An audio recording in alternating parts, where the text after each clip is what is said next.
everyone, I'm Noreen and welcome to my kitchen, and today I have a special for you. We're going to be making a sweet and tangy Jamaican style barbecue sauce that uses my barbecue sauce as a base to get to where we're going.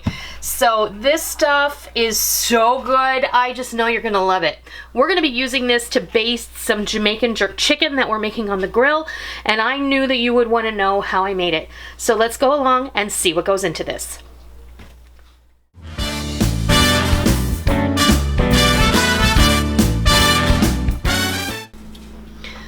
We're going to go over all of the ingredients, and then what I'm going to do is I'm just going to put them all in this saucepan, take it over to the stove, bring it up to a simmer just so all of the ingredients get married and all of that, and then I'll bring it back and I'll show you what everything looks like. But what goes into this is fairly easy. What we've done is we've taken my regular barbecue sauce recipe and we've given it a Caribbean flair. And I've taken some notes from Jamaican jerk seasoning and my Jamaican marinade and my friend Liza, and I've kind of created this very sweet, tangy sauce that we're going to be putting on our Jamaican chicken after it is grilled.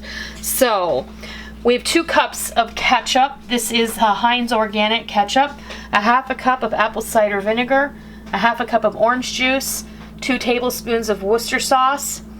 I'm going to be using this is habanero pepper sauce. And Liza actually sent this to me from Florida. She gets it at her Latin market. This will go a long way, but I am going to put a couple of dashes in there. You can forego this if you choose. You don't have to use it. You can leave it out altogether. You can use Tabasco or whatever floats your boat. We're going to use a half a cup of brown sugar, a half a cup of molasses, and all of these seasonings. We're going to use a tablespoon of paprika, a teaspoon each of garlic powder, onion powder, ground ginger, salt, and cracked black pepper. And over here we have a half a teaspoon of allspice, a quarter of a teaspoon of ground cinnamon, and an eighth of a teaspoon each of ground nutmeg and ground clove. So really, this could not be any easier. We're just gonna put everything into the pot. That's it. Just put it all in there.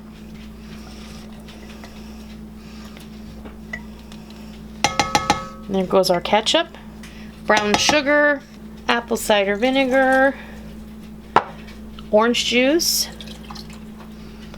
Worcestershire sauce, and that is how you're supposed to say it, Worcestershire sauce, molasses.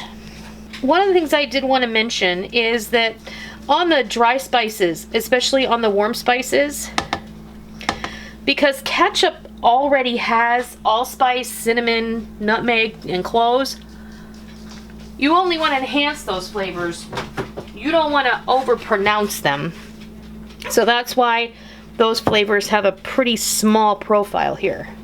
Then I'm just going to whisk everything together. And you really do want to make sure that you put this on the fire because it's going to help all the essential oils of those spices come out and bloom, and it's going to be awesome. But it does need a little heat, so that's about all I'm willing to put in there. Smell that. I can't really taste it, so a little bit more. I'd say we're up to about a quarter of a teaspoon.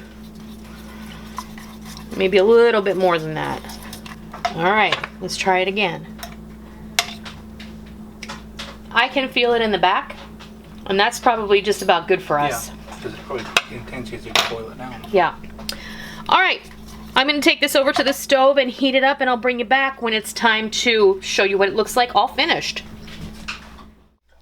All right, here we go. Our barbecue sauce has simmered and come up to temperature.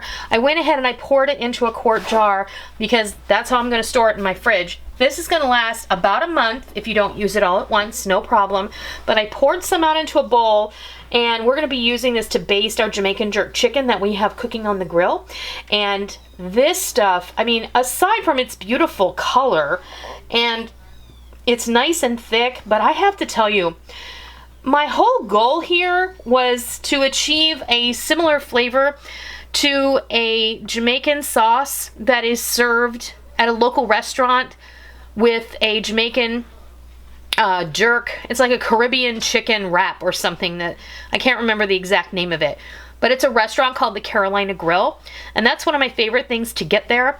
One person can't eat the whole thing. You literally got to split it with somebody. But it's so good, and they give you this amazing kind of Jamaican jerk barbecue sauce on the side to dip it in, and I love it. I could like drink it by the gallon.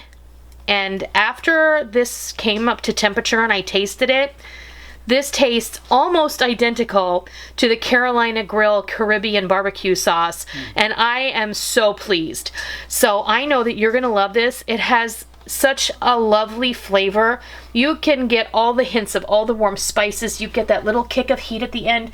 Now I've made mine to where it just has the slightest bit of heat in the back of your throat. It does not have an in-your-face, blow the top of your head off heat, because I personally do not like to injure myself when I eat my meal. But you can adjust this to whatever your preferred heat level is. If you want to put that whole bottle of habanero sauce in there, you go right ahead. I'm not going to tell you you can't. That's up to you. But no matter what, please give this sauce a try. It is an adaptation of my original barbecue sauce, but that's an adaptation of barbecue sauce in general. That's just the way I like it and the way my family likes it. This is going to be fantastic. You're really going to love it. So I want to thank you for stopping by today to see how I made this sweet and tangy Caribbean style barbecue sauce. And if you liked it, please consider giving me a thumbs up, and if you're not already, please hit that subscribe button. That way you won't miss out on any of the real food for real people, real easy recipes that we upload every Monday, Wednesday, and Friday right here on our YouTube channel and straight from our kitchen. So I hope you give this sweet and tangy Caribbean style barbecue sauce a try, and I hope you love it, and until next time, I'll see ya! All this goodness in here. I'm probably not going to use all those cookies. Let's see. You used your discretion. This is your milkshake. We'll go ahead and put our syrup. I'm inspired to make this because there's a local joint here and it's statewide. I'm not sure if it's like multi-state. If you live in an area where I don't live and you have a cookout restaurant, let me know, because I don't know